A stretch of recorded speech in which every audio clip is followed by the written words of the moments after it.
can. Is it live? Is it on now? Yeah. Okay. Great. Okay. Just we're going to make a start now. So welcome everybody to this second session for UOB Festival. My name is Munira Ahmed. I am from the Careers Network team. I'm one of the careers consultants, and I work for the College of Arts and Law. I'm delighted to welcome back Olamide Majekodunmi, who presented a session this morning on navigating the cost of living crisis, and she is back again now to talk about how your student loan works. So before Ola starts her presentation, I just wanted to remind our audience where they can share any questions. So as Ola is talking, if you have any questions that come up and you want to ask them, please use this Slido link, and that's the code there on the slide. So feel free to start sharing any questions, and we will pick those up at the end. Okay, so I'll now hand over to Ola to begin her presentation. Amazing. Thank you so much for the kind introduction. Hello everyone here, and hello everyone at home watching. Welcome back to my second session of today. And like we kindly mentioned, we are going to be talking about how your student loan works. Now, I don't know about you guys, but I hear lots of many common myths that are surrounded with your student loans, such as whether it affects your credit score, how does the repayment process work. So hopefully in today's session, I'll be able to debunk all of those myths and also share some more information on it. So, a little bit about me before we get started. My name is Ola, and I am the founder of All Things Money. All Things Money is a personal finance platform that teaches young adults how to manage their finances effectively. So we cover a wide range of different topics, from how to budget and save to credit cards, mortgages, investing, basically everything we're not taught about at school. And All Things Money has now grown into an online community of just over 21,000 young adults. So yeah, huge community, and we're slowly, quickly growing. So that's a little bit about me. So, wanted to start today's talk about, what is a loan, and especially what is a student loan, what is a loan in general. So, before we even start with a student loan, it's really important to understand what a loan is and how it actually works. So, when it comes to a loan is commonly a sum of money lent to you either by a credit lender or even a bank, for example, whether or not you want to use that money for maybe going shopping, hopefully not, or if you're looking to purchase a property, you might go to a credit lender or facility to give you that kind of money, and then you're obviously lent that money, and then you are expected to pay that money back with an agreed amount of interest, and we'll talk about all that in a moment. So, when it comes to a loan, like I mentioned, it's that money that is offered to us. But again, what's really important with a loan is that it can have a huge number of different impacts, such as, it can affect your credit score, it can impact on your credit report. So again, it's really important to understand that a loan isn't free money, it is money that you would have to pay back eventually. Perfect. So like I mentioned, there's a number of reasons why people may get a loan, such as purchasing a property, buying a car, if you've heard of PCP finance, things like that. That is a loan that, again, isn't free money. You've also got, maybe if you're looking to book a holiday, you might take a loan out maybe via a credit card, for example, but again, it is a credit facility, again, not free money. And lastly, you might take a loan out to study for higher education. So again, whether or not you're looking to maybe study here at the University of Birmingham, you might have taken out a student loan, or even further beyond that, you might take out a postgraduate loan. So again, those are the different reasons why people may get a loan. And again, I think some people often get scared about loans. They probably don't ever want to touch one. But again, we can go through the slides today to hopefully break down some of those common myths. So,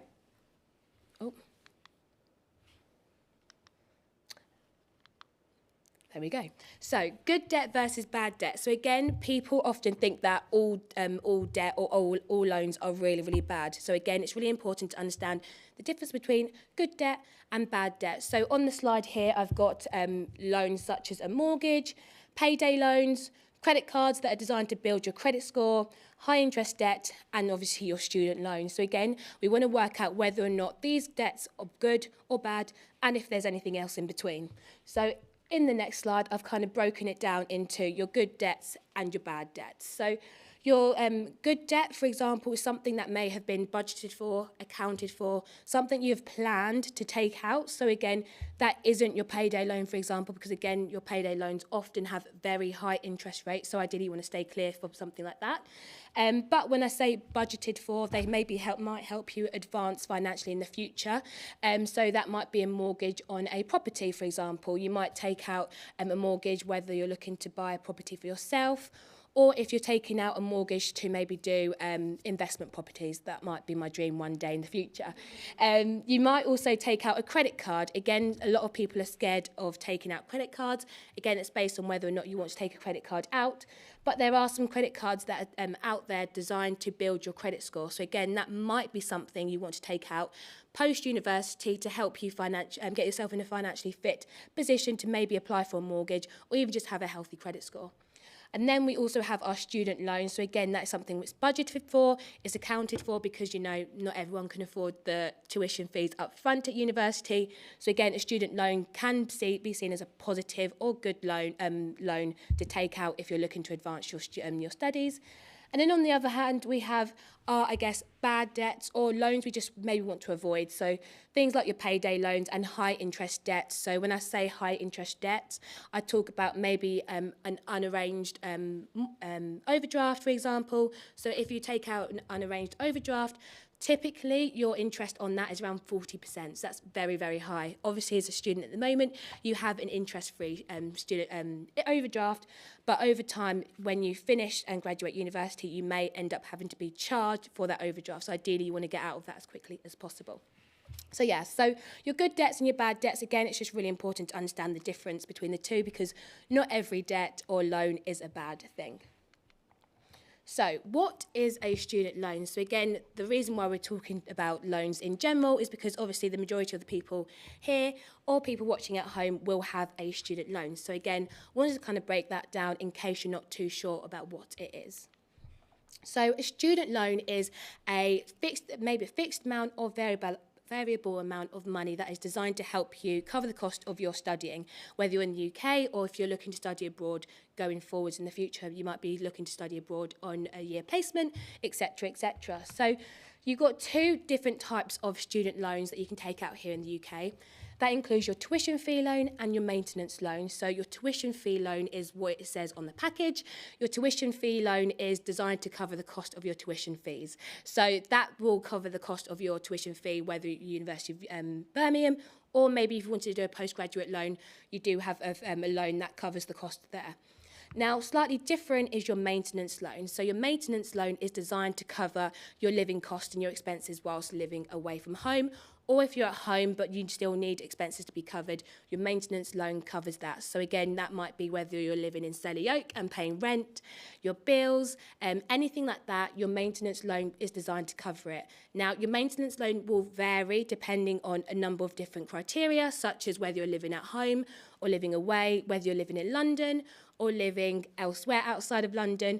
All of that is means tested by Student Finance, and then you are then given a set amount. I think off the top of my head, the maximum amount of maintenance loan you can apply for is around £12,600. But again, that's if you're living inside of London. And I think if you're living outside of London, it's around £8,000 or £9,000 a year.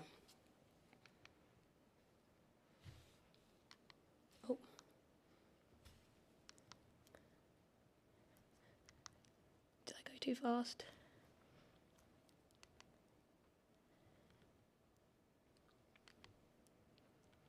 Oh no. Would you mind helping me click next? There you go. Amazing. So when it comes to a student loan, a lot of people ask me loads of common questions when it comes to the student loans. So I thought I'd debunk some common myths that people get, especially when comparing your student loan to a normal loan from the bank. So the biggest thing or biggest question I get asked about is whether or not your student loan will affect your credit report and your credit score.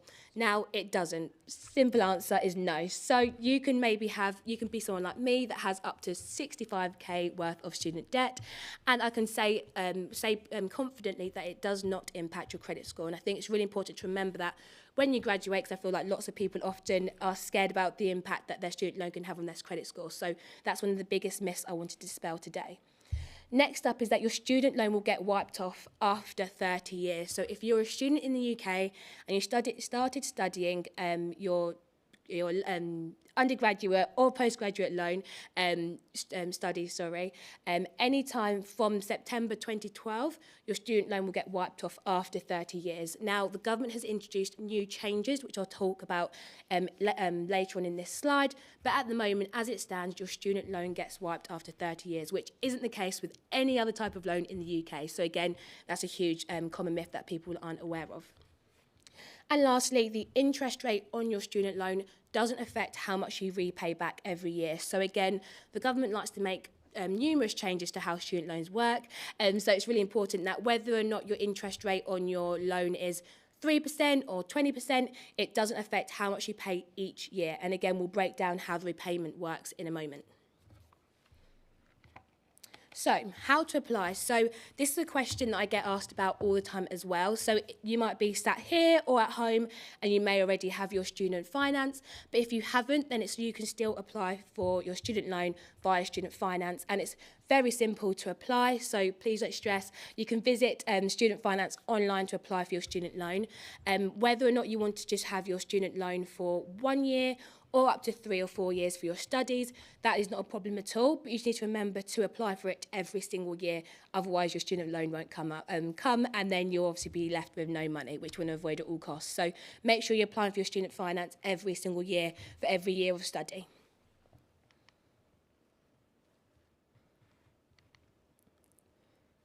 There we go. Amazing.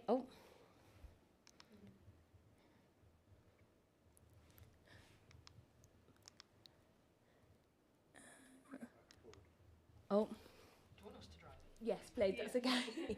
Next, yeah, perfect. So like I mentioned earlier, your tuition fee loan is designed to cover the cost of your tuition fee. So at the moment it's £9,250. So again, that is what it's designed to cover your loan, your student fee there. Then next up we have our maintenance loan. So again, that is dependent on various different factors such as your household income, whether or not you're living inside London or outside of London, and also if you're planning to live at home with your parents. So again, depending on those variable factors, it will depend on how much money you are given. Next, please. So if you're currently looking to apply for your master's loan, then you can also apply for a loan to cover the cost of your postgraduate study. So again, you can apply for that as well, which again, not many people are aware of. So don't stress thinking that you have to pay all of that out of your back pocket. That isn't the case. There is a loan designed for that.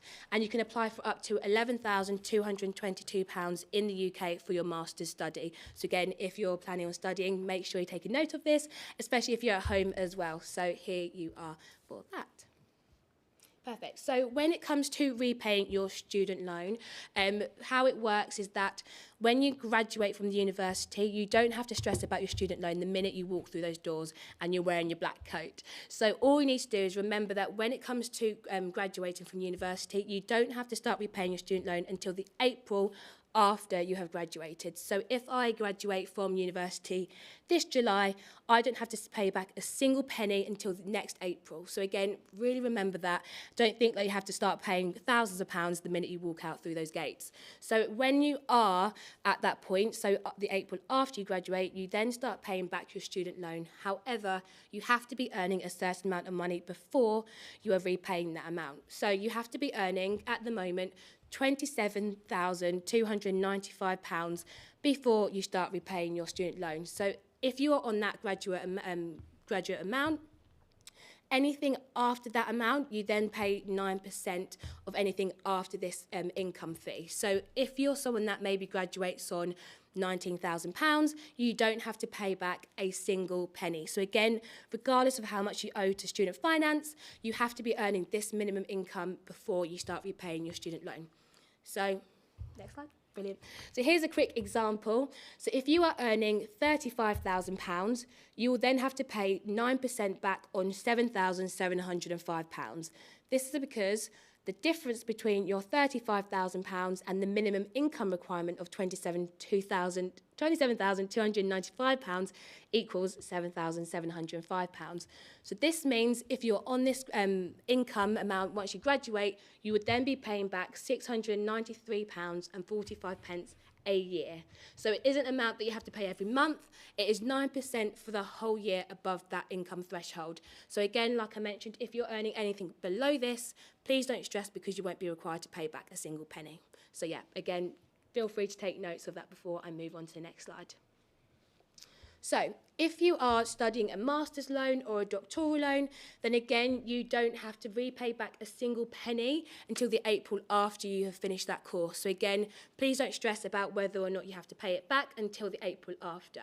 Again, you then have a minimum requirement of income to have to earn before you then have to start repaying back. So for your master's loan, you don't get charged anything on your student loan until you are earning over £21,000.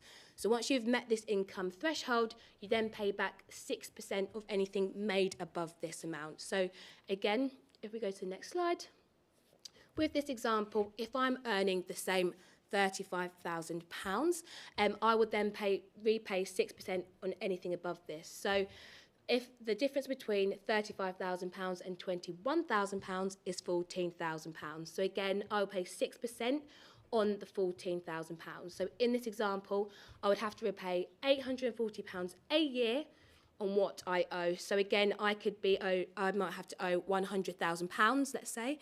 That will not change. The only time I'll ever have to maybe pay more or less is if my income changes. So again, how much you owe to student finance doesn't impact how much you're paying every year. So again, that's something I really want you guys to remember, because I think a lot of people get really stressed about how much they have to repay back. But again, it's all based on how much you're earning at the moment.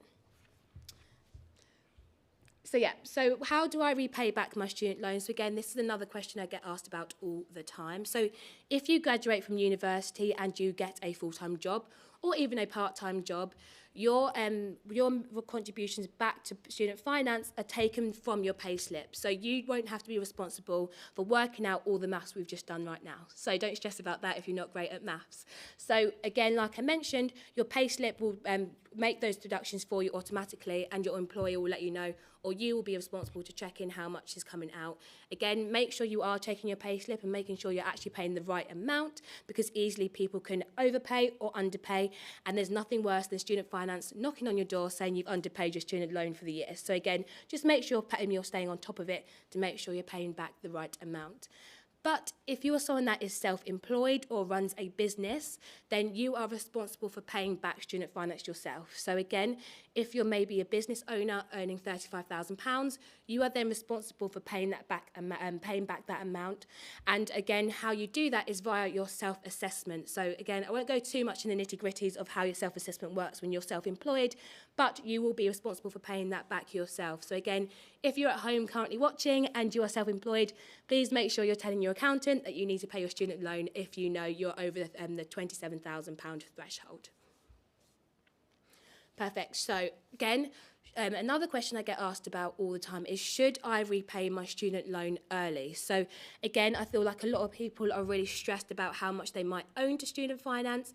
Like I said, I owe student finance around £65,000, which is a lot of money. So again, whether or not you want to repay your student loan is based on a number of different factors. So earlier, like I mentioned, your student loan is wiped off after 30 years. So again, you might think to yourself, if I know I'm not going to be able to repay back my student loan after 30 years, then it may not make financial sense to repay that loan up in one lump sum or even overpay it every month. So again, you want to ask yourself whether or not you'll be paying that back in 30 years. But then also, if you know you might be paying that, you might be able to pay it off in 30 years, you might want to think about whether or not that money can be invested elsewhere, such as maybe a mortgage, deposit for a mortgage. We all know how much we need to save for our deposits now. So that's something you might want to use that money for instead. You might even want to invest it in the stock market or even for your own business. So again, I might have £65,000 sitting in my bank account right now, but it might not make great financial sense to pay it off all at the moment, because I know well, depending if I become a millionaire, unless otherwise, then I might not actually pay it off in 30 years. So those are the questions you really want to ask yourself, especially if you know you owe a large amount of money to student finance. Amazing. So, what changes are coming into place? So, we all know how many announcements Rishi Sunak and his friends in the government are making at the moment. So, it's really important to try and stay on top of that as well. So, what changes are taking place when it comes to your student loans? So, first up, if you are planning on studying, or it might not apply for everyone in the audience or at home, but if you're planning on starting your undergraduate course this September, then things change quite big, actually. It makes university study a lot more expensive. So one of the first ones is that if you start studying at university from September, you'll have to start repaying your student loan once you're earning over £25,000 a year. So the repayment threshold is a lot lower than for people that are currently in the audience right now, or if you have a student loan at the moment. Another change that's come into place this September is that rather than our student loan being wiped off after 30 years, it's actually going to get wiped off after 40 years. So again, making that student finance a lot more expensive to those who are looking to start studying this September.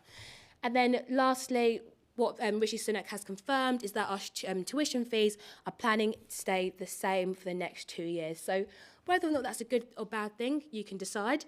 But £9,250 is the set tuition fee for the next 2 years. So again, at least we know that that's how much university is going to cost us for the next 2 years. So again, when it comes to being a university student, we all know things can be quite expensive, especially if your student loan isn't stretching as far as it needs to be. So you want to be seeing if there's any other funding available, especially at the University of Birmingham. So I'll be talking through a different number of different funding opportunities available, which I'll go through the next few slides. So first up is the University Hardship Fund. So the university has a fund here, which I can confirm. But again, this can be perfect for you if you're maybe experiencing financial hardship. So again, you want to find out from the university if that's something you're eligible for. That might be if you're studying with children, if you come from a low-income family, if you're maybe a care leaver. Again, if you meet some of the criteria, there might be extra funding available. So again, please make sure you reach out and ask the university if that's something you might be eligible for. Next up, we have university bursaries and grants. What's slightly different from your bursaries and grants compared to your student loan is that your bursaries and grants are free money. So again, who doesn't love free money? So you want to be checking with the university to see if that's something you might be eligible for. So at the University of Birmingham here, they have something called the Chamberlain Award. That might be perfect for you if you maybe meet some of the criteria, such if you come from like a lower income family, for example. I know you can apply for up to £2,000 per educational year. That's the word. So yes, so again, if that's something you might feel like you might be eligible for, please make sure you can check with the university to see that's something you might be able to get. And lastly, you have a scholarship. So a scholarship is often an award of financial aid, primarily if you're maybe someone that has financial excellence, if you're maybe a great sportsman. Again, the university might offer you a scholarship. Again, depending on what kind of scholarship it is, you might be able to be eligible for that. Again, please check with the university again with that. Amazing. So that kind of rounds up the session for today with how your student loan works. Again, especially when it comes to extra funding available, like I mentioned in the last talk, please don't suffer in silence if you're really struggling financially at the university. The university has great funds available if that's something you want to take advantage of or feel like you need extra support. So, yeah. Like I mentioned earlier, please ask any questions using the Slido on the board. And yeah, hopefully we have some questions ready for us. Indeed. Thanks very much, Ola. You're welcome. It's really informative, actually, and really important practical information, which I think is a bit of a minefield, all the financial support and student information. And sometimes we often get asked questions in our careers appointments as well. So I think it's really helpful that you've gone through all of that in detail.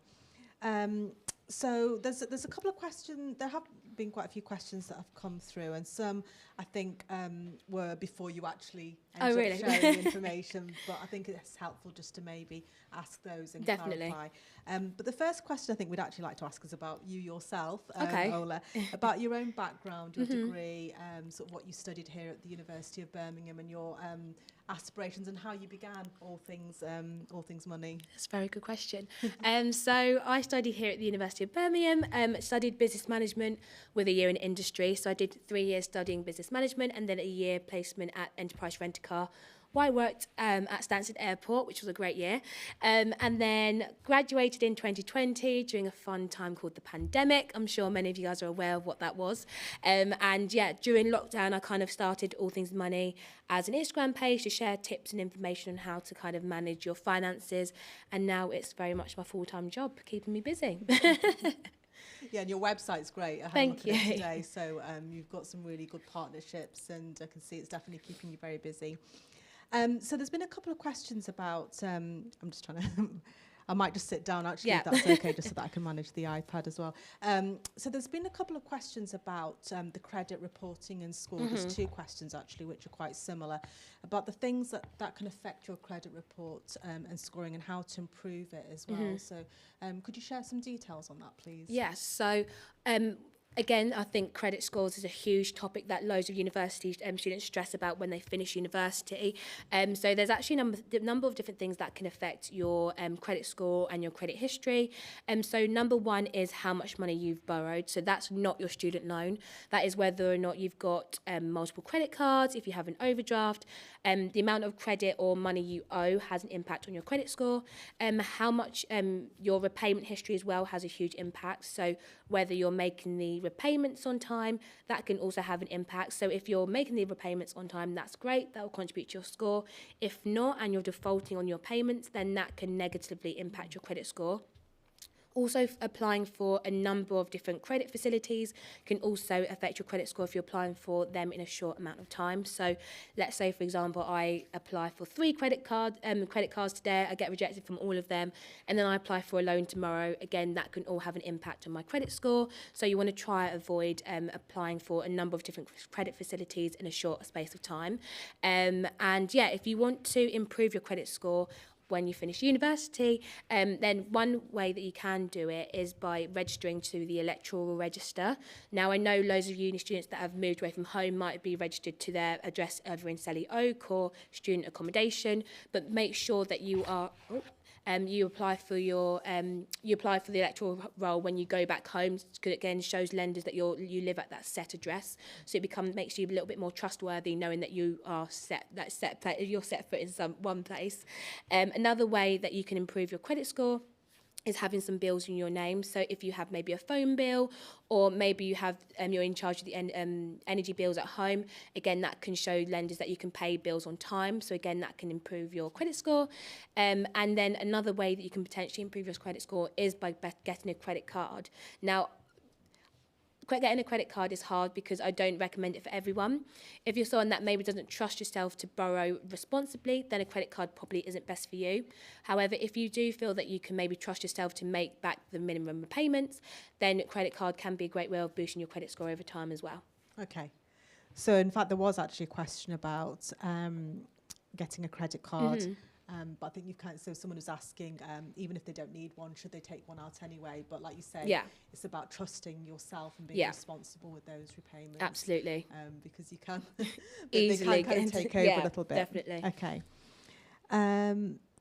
Factors that influence how much you get for maintenance, aside from the ones that you've mentioned, were there any other? Would you mind going back to one of the slides, please, just to...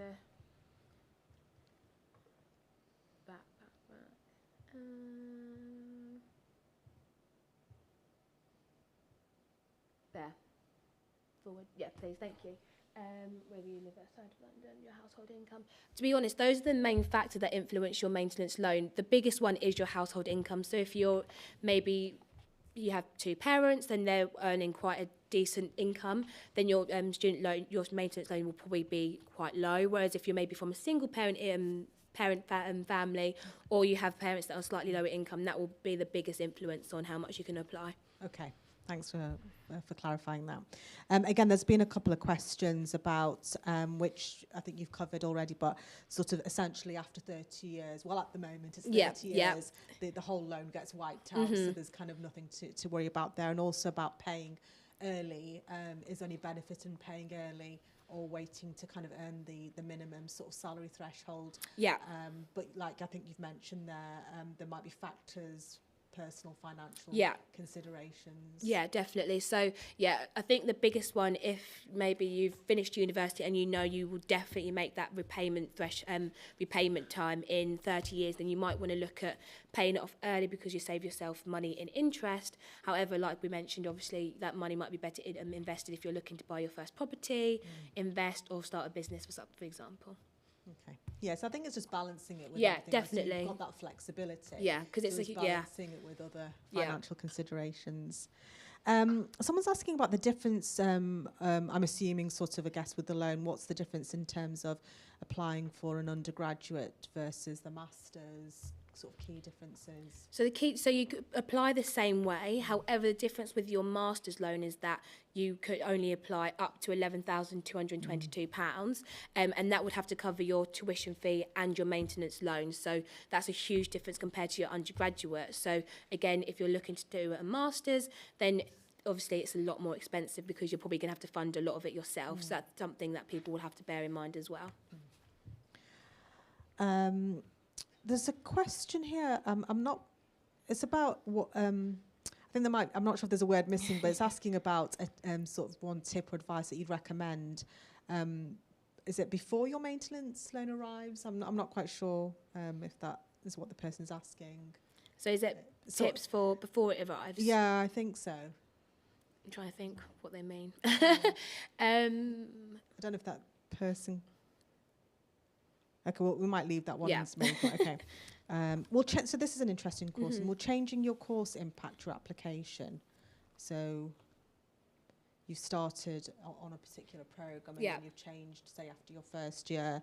Would that impact your student loan application? Like, do you have to pay for what you did before and pay for a new one?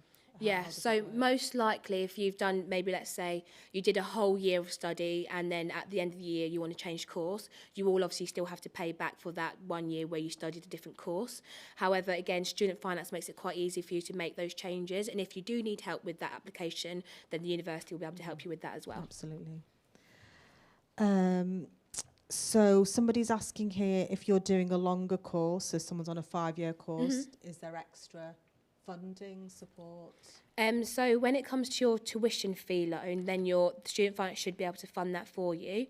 Again, if you're on your master's course, then you will probably have to self-fund the additional years if it's a longer course of study. So yeah, it again depends on what the course is and whether or not student finance will cover it. But again, it's always online to be able to find that information. Okay. Again, another question about sort of after 30 years, if there's still a balance to repay, but you've already... Yeah, so literally, even if you get after 30 years, so let's say, for example, I've finished university, never got a job for 30 years, I would never have to repay back a single penny. So again, if you maybe get to 30 years after you've graduated and you've got maybe, let's say, £15,000 left to pay back, again, that will get wiped off, and again, it won't affect your credit score. Okay. So we had a question before about somebody changing course, but someone's asking here about dropping out of a course. I'm assuming just mean dropping out altogether. What happens then with the student loan? They would have to alert student finance to let them know or make them aware that they're actually finishing their course of study a lot earlier than expected. And again, student finance will be able to give them the reasonable advice they need to take. Okay. Someone's asking about how to apply to the University Hardship Fund. Anyone know the answer?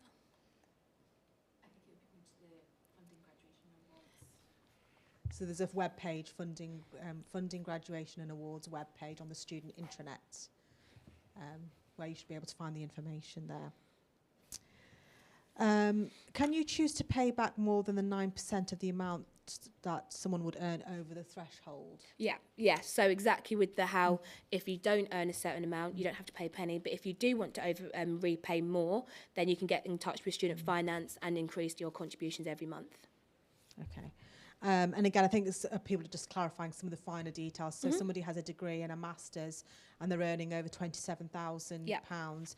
Do they pay 6 plus 9% back? Yeah, exactly that. So with the examples we had, the difference in the threshold amounts, they'd have to pay 6% on anything over 21,000, and then 9% on anything over 27,295 pounds, and combine that amount together. Okay. So it's quite a fair bit of money to pay back. Okay. No, thank you. Thanks for clarifying that. Again, just some finer details. Are the repayments taken pre-tax? Yes, so it's pre-tax income. So when you have your first job, your payslip deductions will consist of your national insurance contribution, income tax, and then also your pension and your student loan contribution. So all pre-tax. The changes that you outlined earlier, you're saying that the government are introducing some changes from September. Does that apply to masters as well? Is it all loans? So those three that I touched on were to do with undergraduate loans. Okay. I'm not too sure if anything has changed with the master's loans, so that would be something they have to look up. But yeah, those were to do with undergraduates starting their university course this September. So if you're halfway through your studies right now, then those changes won't impact you at all. But if you do start this September in first year, then that's when the new changes come into play. Okay. One question actually I often get asked is about, are there any master's courses that are not eligible for the postgraduate student loan? That's a good question. I'm not too sure actually, to be completely honest. But I do know you can apply for 11,000, that amount.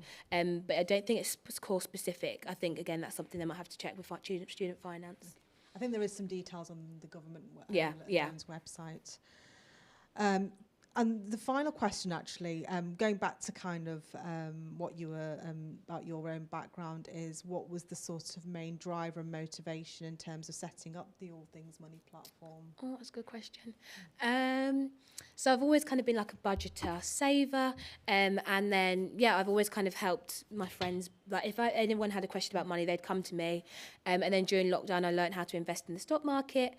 Got some of my friends investing as well. So I was just like, if I can share my friends how to budget better or invest, then I want to kind of teach other young adults how to do the same as well. No, that's great. And it's just such an important skill. And I think it's great that it's been given more emphasis now. Yeah, I think. definitely. So the government's trying to do more, I think, for a younger age group. So it's definitely it's definitely valuable. But thank you very much, Ola, for your talk. Thank you for the questions. They've been really helpful, and I think you've shared a lot of detail there. Just a quick reminder for everybody that there is a survey that should have popped up now on the Slido link, just to ask a few questions about the talk today. So if you wouldn't mind completing that, that would be really helpful. But thank you, Ola. Thank you for your time. You're welcome. Thank you for having me. And, and before you guys go, if you'd like to follow the All Things Money platform, then please feel free to give us a follow on Instagram and Twitter. And we've also got a podcast as well, which covers a lot of what I kind of covered today in today's talk, and loads of different topics such as budgeting and investing, to getting on the property ladder, and everything else in between. So yeah, please go feel free to check us out.